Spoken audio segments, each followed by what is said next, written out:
Bom, quando a gente fala, né, em botânica, a gente precisa falar de um local que eu falei para vocês, que são os herbários.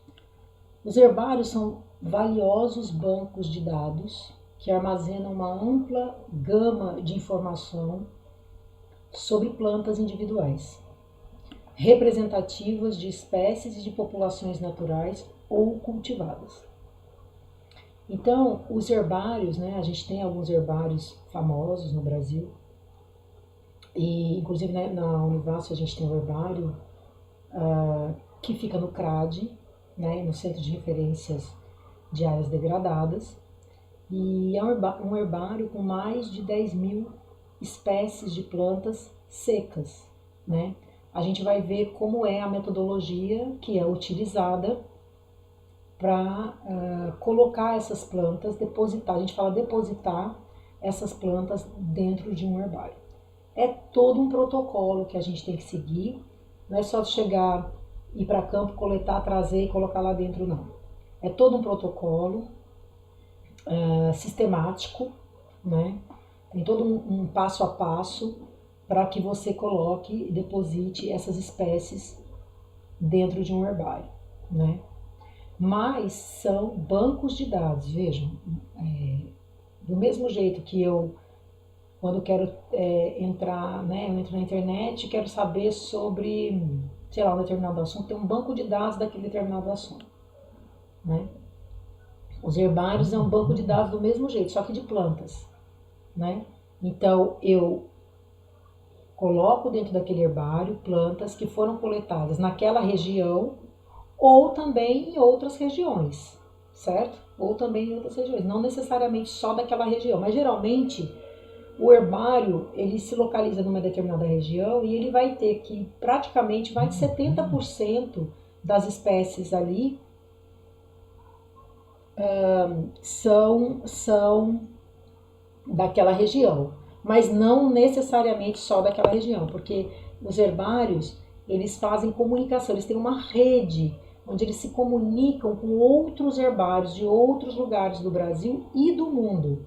Então, esses herbários eles podem tanto mandar réplicas, né, de plantas do Brasil para outros lugares do mundo, como também receber plantas, réplicas de plantas de outros lugares do mundo ou de outros lugares do próprio Brasil para aquele herbário. Então existe essa rede de comunicação entre esses herbários, tá? Então aqui eu estou mostrando para vocês como que é dentro de um herbário, né? Eles são as essicatas, que eu vou mostrar para vocês como são realizadas, como são feitas essas essicatas, que vocês estão vendo aí essas cartolinas, né, com papel craft, que esse papel cor de madeira, tá? E esses armários de ferro com esses papéis todos grudados assim, identificando o que é que tem lá dentro. Esses armários de ferro são todos com prateleiras, né? Vocês estão vendo aí do lado, né? Essas prateleiras, e nessas prateleiras são colocados por família, por exemplo, né? Todas as espécies que foram descritas, que foram que passaram por um especialista para que ele identificasse a espécie, porque não é fácil identificar. Quem faz isso são especialistas, são taxonomistas. A taxonomia é uma área que durante muito tempo os taxonomistas meio que desapareceram enquanto profissionais, porque taxonomia não é uma área fácil, né? E é de muita dedicação. Geralmente o taxonomista ele é de uma determinada família, porque é tanta coisa para ele ser taxonomista de uma determinada família que ele só consegue ser taxonomista de uma determinada família. E houve tantos, então, por exemplo, você vai para campo e coleta uma espécie, você só pode fazer uma lista se você mandar aquela espécie para um taxonomista, para ele dizer para você se aquela espécie qual espécie é, né? Para ele identificar aquela espécie. Antigamente a gente fazia isso mandando pelo correio, né? A gente tinha que mandar, às vezes, pelo próprio malote da universidade, né? pela a própria universidade que mandava, o próprio herbário que mandava para outro herbário, ou você mesmo mandava via correio. Na minha dissertação do mestrado, eu tive algumas espécies de plantas aquáticas que eu precisei enviar algumas cópias para identificar por pesquisadores, né, por taxonomistas de outras universidades, né, da Unicamp, de pessoal, né, procurava os especialistas na internet, né, tem o nome dos especialistas de uma determinada família. Eu sabia que aquela planta que eu tinha coletado era de uma determinada família e eu mandava então para aquele especialista para ele identificar para mim. É um trabalho, é muito trabalhoso, a pessoa para chegar num nível de olhar numa planta e saber identificar aquela planta, né? São muitos anos de dedicação, é uma área dentro da botânica e da zoologia, também tem os taxonomistas, né? Que eu tiro o chapéu. São profissionais muito dedicados, são profissionais muito sérios e algum tempo atrás, esses profissionais começaram a ficar escassos, né? Eles começaram a se aposentar, sair da universidade, alguns faleceram e tal, e não tinham pessoas que queriam continuar o legado daquele pesquisador, porque todas essas espécies, os laboratórios ficam nas universidades, e outros professores, outros pesquisadores, né, chegam, né, são aprovados no concurso, aquele se aposenta, chegam e eles precisam continuar esse legado. E muita gente não conseguia continuar esse legado porque não se identificava com taxonomia, porque era difícil, porque chegava na universidade em uma outra época, com trocentas demandas, né?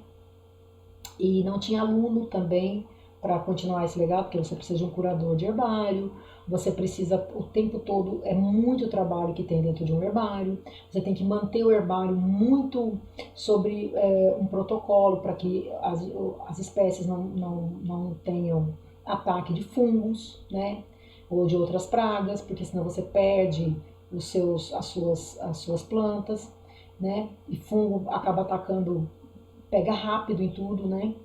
Então, começou a ter uma deficiência disso, até que o CNPq, né, que é o Conselho de Pesquisa Nacional no Brasil, ele acabou liberando editais específicos para alunos que cursavam, né, biologia, enfim, né, zoologia, botânica, enfim, e que queriam se candidatar a uma bolsa para ser taxonomista mirim, né, e depois se transformar em taxonomistas mesmo, né. Isso acho que foi em 2014 que teve esse edital, né, para que jovens pesquisadores se interessassem por taxonomia, para vocês verem a grande dificuldade que é você achar taxonomistas hoje, jovens, né? Então, esses armários, eles são de ferro, né? Eles deslizam, eles têm toda uma maneira única de fechar, né? Vocês podem ver aí. Eles também são deslizantes, né? Eu não sei se esse da foto mas o que a gente tem no CRAD aí na Univasf, né? Aí não, Univasf, ele desliza, né? Então você puxa, abre, consulta o que você tem que consultar, coloca novamente, fecha e empurra ele. Então ele tem nem cortina, né? Ele consegue se deslizar em cima de um trilho, né? São extremamente caros esses armários específicos para herbários realmente grandes, né? Ok? Então, geralmente o herbário, quando você chega, é dessa forma. Aí você tem as essicadas. O que são as essicadas? São elas que são guardadas nos herbários. Essas plantas que são desidratadas, né? Cada planta são desidratadas, são amostras, né? Conservadas de maneira sistemática e organizada, dando suporte a diversas pesquisas científicas. Então eu vou para campo, coleto uma espécie, não sei que espécie é aquela, eu vou para um herbário próximo daquela região onde eu coletei e comparo o que eu coletei com o que já tem no herbário. E vou lá identificar. É importante identificar? Muito importante, principalmente com quem trabalha com plantas que vão ser utilizadas, tanto na agricultura como medicamento. Imagine que eu vá para campo coletar uma espécie, eu vou usar aquela planta para produzir um medicamento. Aí eu vou, coleto aquela planta, não sei o nome, eu acho que é o nome de uma planta. Aí a pessoa pega aquela planta e faz um medicamento daquela planta. Só que ela era tóxica. E outras pessoas viram o seu trabalho e também fizeram a mesma coisa com a mesma planta. Você já imaginou? Então eu preciso saber exatamente o nome daquela planta, porque o nome que é dado para uma espécie, quando ela é descrita, né? Descrever uma espécie é você falar de tudo que você, por exemplo, uma espécie que não foi descrita, nunca ninguém descreveu. Eu vou para campo, coleto uma espécie e vou descrever aquela espécie. Então, eu sou taxonomista e vou descrever todas as características dela, publicar num artigo científico. Então, eu torno aquilo público cientificamente. Então, aquela planta ela passa a ter um nome, uma referência, né? E aquele nome é passado para o mundo inteiro. Então, aquela planta vai ter aquele nome no mundo inteiro. O mundo inteiro vai saber que aquela planta é aquela planta. Então, é muito importante que ela tenha aquele nome. Por exemplo, meu nome é Maria Carolina Toniza Pereira. Essa é a minha identidade. Eu tenho um número que é a minha identidade.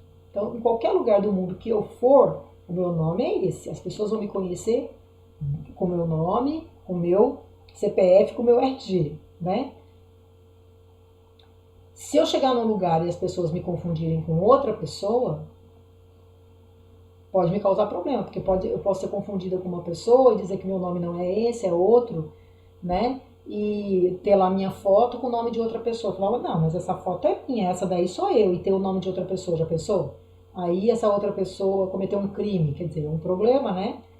O meu nome está associado, né? Meu nome, né, está associado com uma outra pessoa, né? Entenderam como o nome é importante? Identidade. Então, o nome é uma identidade, como é a nossa identidade, tá certo? Então, como é feita como são processadas essas essicatas, tá? Eu vou mostrar para vocês. Qual a importância delas? E depois eu vou mostrar como elas são produzidas. Documentação de pesquisas botânicas, especialmente as taxonômicas e florísticas. Investigação taxonômica se baseia em coleções de plantas construídas e preservadas ao longo do tempo nesses herbários, né? E são instrumentos essenciais para pesquisas genéticas e agronômicas, em que as essicatas documentam a variabilidade amostrada, né? Então é extremamente importante. Uma determinada região vai ser desmatada por algum motivo, né? Antes disso, eu vou lá e faço um levantamento das espécies que existiam naquele local.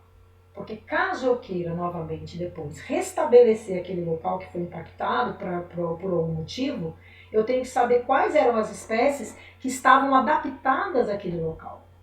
Não é qualquer espécie que eu posso plantar em qualquer lugar, né? Então, os herbários são extremamente importantes, principalmente para pesquisas genéticas e agronômicas.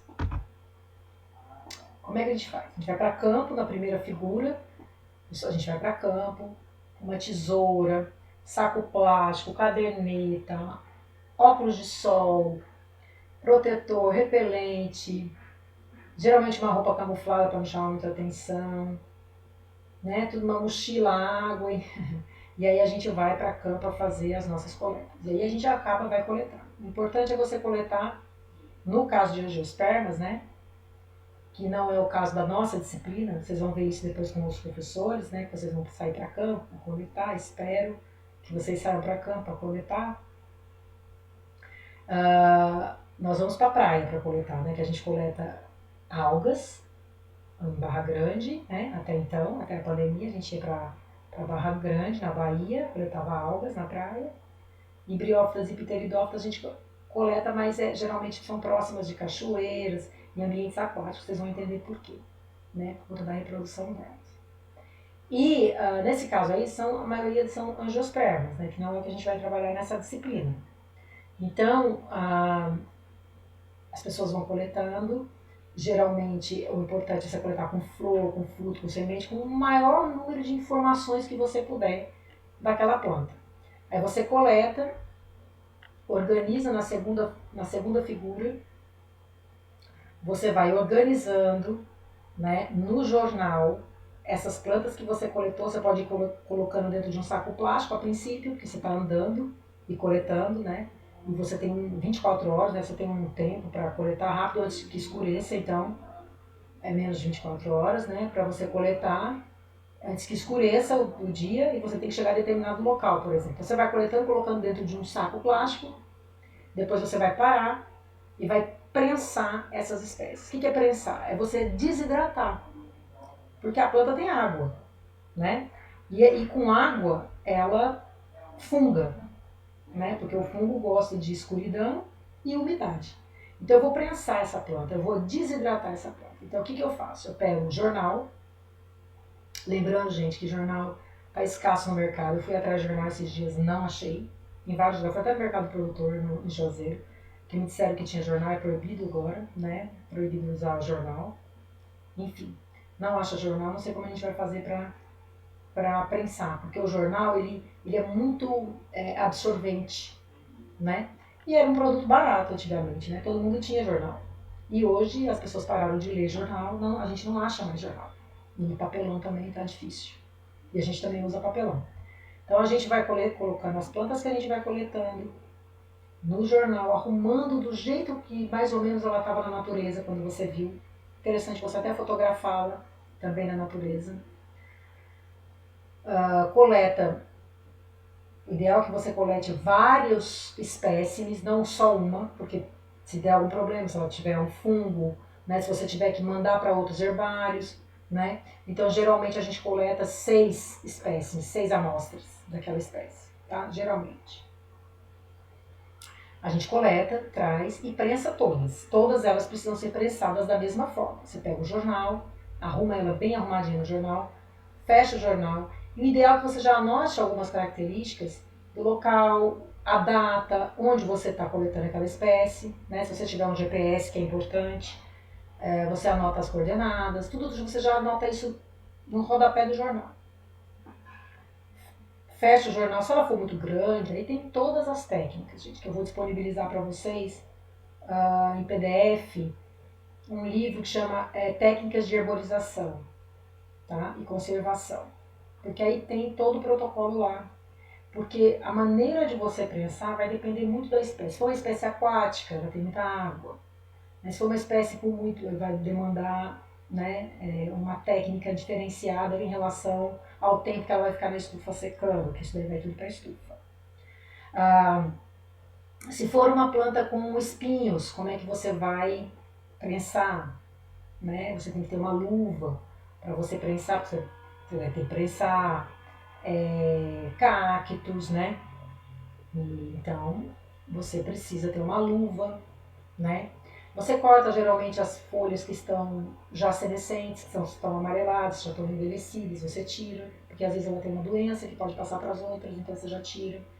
Então, é um trabalho minucioso, artesanal, no campo, mas não acabou lá. É bem trabalhoso. Aí depois que você organizar no jornal, você vai colocando empilhadas, uma em cima da outra, nessa madeira que você está vendo na terceira figura. São madeiras, tem o tamanho delas, né, mais ou menos, eu não lembro agora o tamanho, tá? Assim, para falar para vocês certinho a dimensão. E ela fica uma em cima e a outra embaixo, como se fosse um sanduíche. E aí você coloca todas essas plantas que estão no jornal, você vai colocando no sanduíche. A planta com o jornal, o papelão, para ajudar também a tirar umidade. Outra planta, papelão. Como o papelão está escasso, geralmente a gente coloca 10 jornais no papelão, mais 10 jornais no papelão. E vai fazendo esse sanduíche. De todas as plantas que você vai coletando. E já vai anotando, né, tudo lá. Às vezes a planta é muito grande, você tem que dividir a raiz dela, né, do caule. E você tem que dividir flores, frutos daquela mesma planta, daquela mesma espécie. Você conseguiu achar tudo numa planta só. Ótimo, excelente. Mas aí você vai ter que saber como prensar. Frutos, você vai botar num saquinho plástico, num saquinho daquele de pão, separado. Flor geralmente quando você desidrata ela perde a cor. Então é interessante que você coloque lá no campo, no jornal, coloque flor, o tipo de flor, que vocês vão aprender isso com o professor de anatomia, né, de organografia, de morfologia, vocês vão aprender. O tipo de flor, o tipo de folha, né? Tudo isso vocês vão passar, vocês vão ter todas as informações, vão colocar lá bonitinho essas informações no jornal, tá lá a cor da flor, porque ela vai perder essa cor, né? Então você põe o máximo que você puder de informações. Se estava próximo de um riacho, se não estava, né? Tudo isso você vai colocar lá nas informações. E aí você vai prensar. Prensar é isso, você pegar uma corda, geralmente são essas cordas de algodão, uma corda de algodão cru, que a gente compra em uma loja específica. Aqui em Petrolina tem uma loja chamada Algodãozinho, né? A gente compra essa corda grossa lá, põe todo esse sanduíche, põe a prensa em cima de madeira, tem uma embaixo, outra em cima, e a gente amarra de forma que ela achate o máximo que ela puder aquelas plantas que estão envolvidas no jornal. Para quê? Para tirar a umidade dessas plantas. Ela vai tirar a umidade. E aí, a gente vai colocar essas prensas no campo. Nessa estufa que você está vendo aí, é uma estufa que a gente improvisa no campo. A gente sempre que ia para campo, levava essa estufa, que ela não é tão pesada, porque é uma estufa que eu vou mostrar a estufa de laboratório para vocês, não teria como a gente levar para campo. Então a gente faz, geralmente a gente manda fazer, né, uma caixa assim de madeira, coloca essas luzes incandescentes embaixo, que são essas luzes que é difícil de achar hoje, né, porque é aquela luz que aquece, que a gente usava antigamente, né, aquelas incandescentes, hoje a gente está usando LED, né, mas não pode ser LED, porque LED é lâmpada fria, tem que ser essas lâmpadas quentes, porque ela vai aquecer e ajudar a tirar a umidade. Eu fui para campo e não tinha essa estufa, não tive como organizar, deixa no sol a sua prensa. É provável que mesmo você deixando no sol, fungue. Fungo é complicado. Então a gente usa um produto que a gente leva para campo, é cancerígeno, então tem que ter cuidado para utilizar, que é um preparo, chama FAA. Tem as proporções, vou passar isso para vocês, é uma receitinha, tá? Você prepara no laboratório, em capela, tá? Você não pode preparar assim porque o formol que vai no preparo, ele é muito volátil e você não pode ficar respirando formol. Então é ideal você botar uma máscara, uma luva em capela com exaustor no laboratório, com os protocolos todos de segurança, aí você vai preparar o que você vai levar para campo, você leva dentro de um borrifadorzinho. Então você FAA, não lembro as proporções, mando para vocês. Formol, ácido acético glacial e álcool, tá? Por isso que é FAA. Então você faz essa mistura com as devidas proporções e borrifa sobre todo o seu material antes de prensar, para evitar que ele fungue, porque mesmo na estufa ou no sol então piorou, mas na estufa, mesmo na estufa, pode fungar. E se fungar, você não pode levar para o seu herbário, porque corre o risco depois de você disseminar aquele fungo no herbário todo e você perder seu herbário, né? Dinheiro público, é muito dinheiro envolvido e tal, então você realmente não pode fazer isso. Então tem que ter o maior cuidado com o preparo de essicatas, né? Como a gente vive num país tropical e é muito úmido aqui, então a gente leva esse AFA aos baldes, né? Para campo.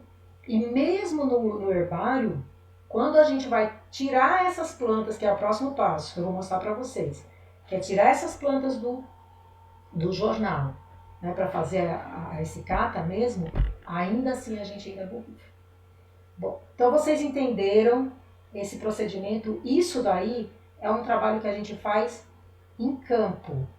É um dos trabalhos mais importantes. Desse trabalho do campo é que vai dar o resultado de uma boa essicata. Então, no trabalho de campo, você tem que organizar a planta bem organizada, bem arrumadinha, porque do jeito que você prensar, ela vai ficar. Se você prensar ela errada, se a folha dobrar, se o caule entortar, já era. Vai ficar daquele jeito e você não vai mais poder distorcer. Porque quando ela perde água, ela perde a flexibilidade. Quando você tentar fazer ela virar, né? Você prensou errado, se você tentar arrumar, ela vai quebrar. E você vai perder o que você coletou. Certo? Então, no campo, é muito trabalho, né? E você tem que fazer com calma essas etapas, para você ter uma boa escicata no final, tá? Então aqui eu tirei uma foto, aí a gente chega lá do campo, né? E traz as nossas essicatas, as nossas prensas com as plantas para o laboratório de botânica da Univasf. Quando a gente chega no nosso laboratório, a gente vai dar um choque térmico nessas plantas que a gente coletou, para evitar fungos e bactérias, né? Então, a primeira coisa que a gente faz quando a gente chega, né, é colocar na estufa, tá certo? A gente leva para essa estufa aí de fluxo laminar, tá? Nós temos no laboratório de botânica essas duas, elas têm dentro delas algumas prateleiras, você vai colocando aquelas, você pode tirar da prensa, né? Você tira aquela prensa de madeira para não ocupar tanto espaço e vai colocando só os jornais onde ela está guardada, tá? Você vai organizando direitinho, tomando o maior cuidado para uma não pegar na outra, né? Enfim, o ideal é você deixá-las bem espalhadinhas, porque se estiver úmido, uma pode grudar na outra, então você tem que ter o maior cuidado na hora de colocar dentro da estufa. Geralmente a gente usa 60 graus, a gente programa essa estufa para 60 graus, mas isso depende muito da espécie. E geralmente também a gente usa 60 graus, né, 60, 70 graus, até 48 horas. Também depende da espécie. Se for uma espécie aquática, vai ser muito mais de 48 horas. O ideal é que quando a gente coloca essas plantas na estufa para secar, o ideal é que a gente todos os dias vá lá, abra essa estufa, tire o material e dê uma olhada para ver se elas já estão secas. Você faz isso mesmo com a própria mão, tá? E aí você vai vendo se o jornal não está úmido, se elas já estão bem sequinhas. Isso com o tempo, com experiência, você já vai adquirindo essa experiência e já vê quando ela está boa, tá? E vai depender, pode ser 48 horas, pode ser 72, vai depender da espécie. Se for uma espécie que tem muita água, né, se for um cacto, vai demorar muito tempo para secar. Então, tem todo um protocolo dependendo da espécie que você vai usar, certo? Você não pode deixar também secar demais, porque senão depois, na hora de você fazer secata, ela quebra muito. Então, tem um ponto para você deixar, tá? Depois da estufa, o objetivo é dar o choque. Eu tiro da estufa quente e jogo num freezer bem frio, né? E aí, deixo no freezer, dentro de saco plástico, né? Eu tiro esses jornais com as plantas de dentro da estufa, sequinho, põe em sacos plásticos, vedo, etiqueto, né? Tem que etiquetar e coloco dentro do freezer, tá? E deixo mais 2 ou 3 dias. 2 ou 3 dias dentro do freezer. Depois que você passou pela estufa e tudo, você pode deixar dentro do freezer, né, fechado em saco plástico. Lembre-se que o freezer é úmido, né? Então, mas se você está deixando dentro de um saco plástico vedado, então você pode até deixar mais tempo. Mas o ideal é que você dê o choque térmico, deixe no freezer uns 2 ou 3 dias e depois tire do freezer e já leve para fazer as essicatas. É que às vezes não tem como você fazer essicata rapidamente, né? Você está em trabalho de campo, então não tem como. Então aí nesse caso, você deixa dentro do freezer, tá lá, tá conservadinho, tá tudo. Aí você vai para o trabalho manual. Você vai tirar cada uma de dentro daquele saco, de dentro do jornal, vai colocar sobre um papel chamado papel triplex, tá? Que é um papel de gráfica, né? Não acho assim tão simples, é um papel mais caro, né? Ou então uma cartolina, né? Dependendo da situação financeira de recursos do seu herbário. Mas o ideal é que você faça nesse triplex, tá? Você encomenda, enfim, certo? Depende da quantidade de recursos que você tem. É um papel, tem ele fosco e brilhante, né? Ele é mais grossinho. E aí você vai organizar aquela sua espécie de uma a uma nessa cartolina ou nesse triplex. Como você vai colocar? Você vai colar. Ou você cola existem algumas etiquetinhas assim, que você vai colocando e colando aquela espécie na cartolina, né, para ela não cair, não sair de lá, ou costurar. Isso mesmo, você vai costurar a espécie lá. Tem também um protocolo, né, que você para você costurar, tem a linha certa, a agulha certa. Nesse manual que eu vou passar para vocês, tem tudo lá. Aí você vai costurar a espécie. Você não costura ela inteira, não. Você costura partes dela para que ela só não caia da cartolina que você está colocando, tá certo? Aí você vai costurar. Você costura com um isopor por baixo para você poder passar, né? Para poder ter apoio naquele papel para você costurar ali. É trabalhoso? Muito trabalhoso, mas é extremamente gratificante, porque às vezes tem cicatas que são verdadeiras obras de arte, são pessoas que têm o dom para fazer aquilo. E digo mais para vocês, um serviço interessante, uma área importante e um emprego que vocês podem ter na vida de vocês, tá? Então eu acho que vocês deveriam, todos os biólogos, gostando ou não de botânica, deveriam estagiar durante um período dentro de um herbário para aprender a fazer. Outros países, né, dão muita importância para esse tipo de trabalho, tá? Em herbários de outras universidades, tá certo? Então, eu posso dizer para vocês que morrer de fome biólogo não morre, né? Só precisa saber aproveitar as oportunidades, tá? Essa é uma delas que eu sempre falo com meus alunos. E aí, cada herbário tem uma forma, tá? Cada herbário tem uma forma de colar. Tem herbário que costura, tem herbário que cola, né? Com as etiquetinhas assim, mas bem fininhas, tá bom? O herbário onde eu me formei colava. O herbário onde costura, o herbário do CRAD, eles costuram, né? Então, muitos alunos antigamente iam para o CRAD, né? E ficavam lá costurando as espécies que eram coletadas da transposição do Rio São Francisco, né? Do local onde está passando o canal da transposição. Então, era suprimida essa mata, eles eram avisados que ia ser suprimida aquela mata, então, antes de ser suprimida, o pessoal ia todo para lá, coletava as espécies e fazia todo esse trabalho, né? Então, assim, muito trabalho e de muito valor, tá bom?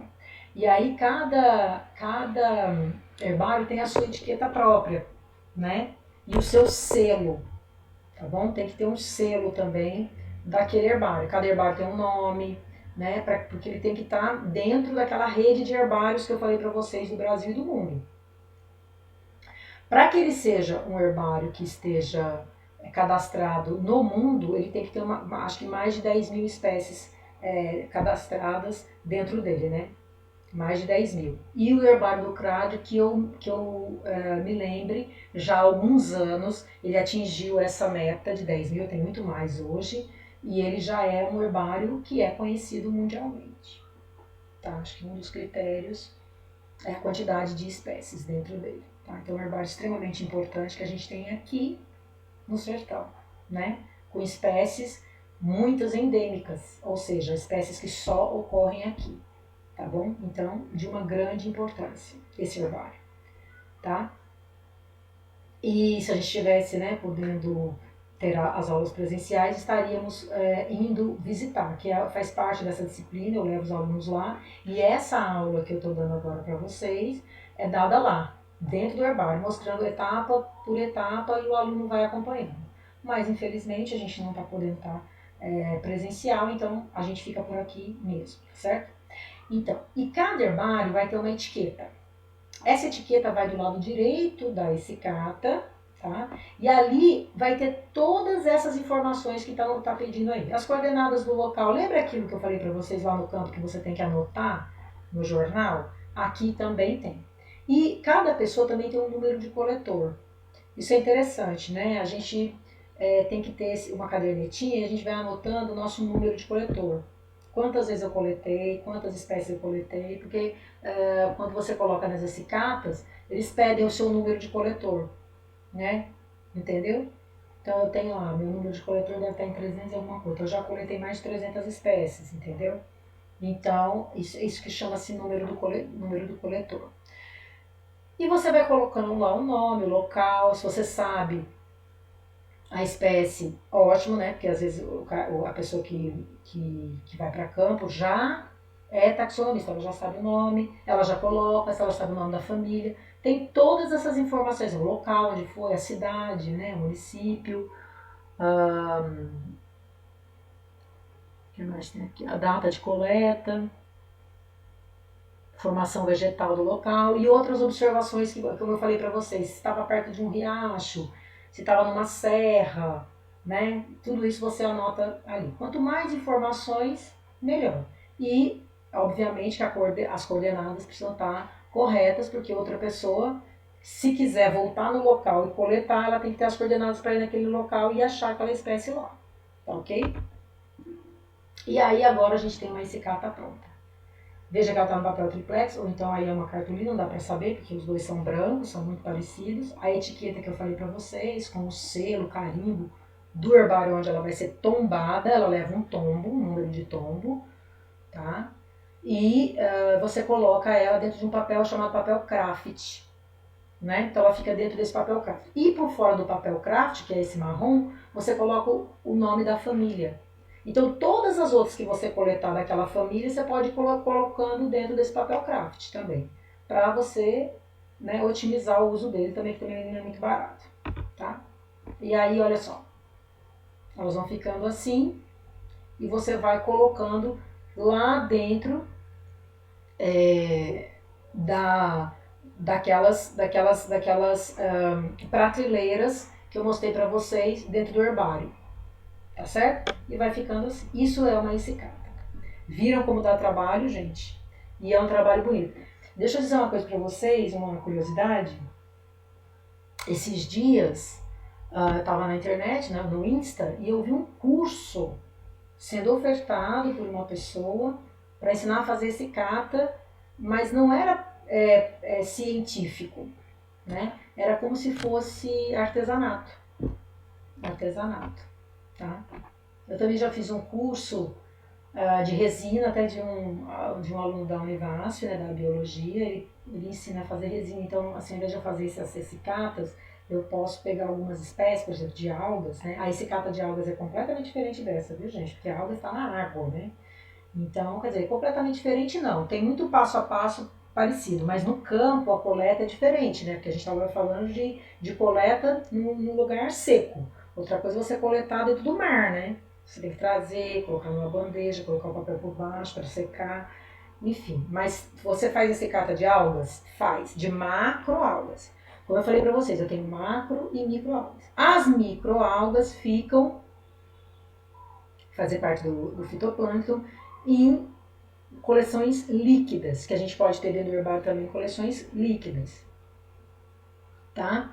Ficam dentro de frasquinhos chamado frasco âmbar, que é um frasco escuro, né, para impedir que elas continuem fazendo fotossíntese. Você coloca Lugol e ela fica ali armazenada. Você também pode ter coleção líquida no seu herbário.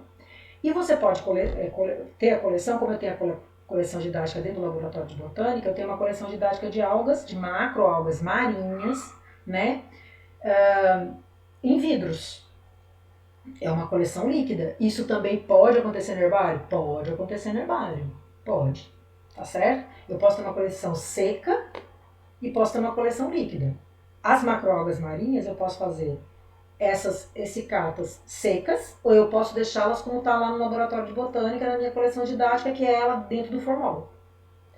Mas aí elas precisam ficar sem a presença de luz, que por isso que vocês já viram que ela fica tudo com aquele paninho preto, né, que eu fiz na estante de ferro. Eu coloquei os vidros identificados, eu tenho o meu banco de dados de algas coletadas, com local, com tudo. Eu vou mostrar para vocês como é que faz a coleção líquida. E aí eu deixo lá e elas não podem receber luz. Porque o formol já vai tirar um pouco a cor delas. E como algas, a gente identifica muito algas pelo pigmento, porque algas eu tenho vermelha, verde e marrom. Né? São as algas que eu tenho os pigmentos que dão cor a elas. Né? Então, quando eu coloco no formol, esse formol já degrada o pigmento. E a luz também, essa luz também degrada o pigmento. Tanto a luz do sol, a luz natural, como a luz do próprio laboratório, né?